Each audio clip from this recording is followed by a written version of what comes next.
మునులు దేవతలు ఎల్లప్పుడూ నన్ను ప్రార్థిస్తుంటారు.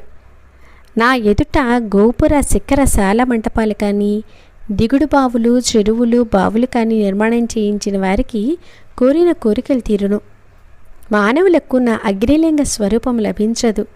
అందువలన నా అరుణాచలేశ్వర లింగమును భక్తితో పూజించుదురు కాక, నా దర్శన స్పర్శన ధ్యానములచే సకల జగత్తును పోషిస్తూ పరాశక్తి అయిన ఆపేత కుచమాంబ సర్వలోక జననియై నిత్య యవ్వనియై విరాజిల్లుచున్నది.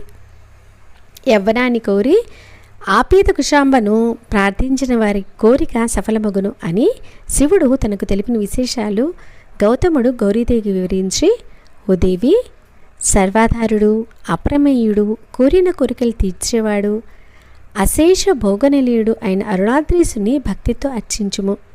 నీవు శంభుని సాన్నిధ్యం తప్ప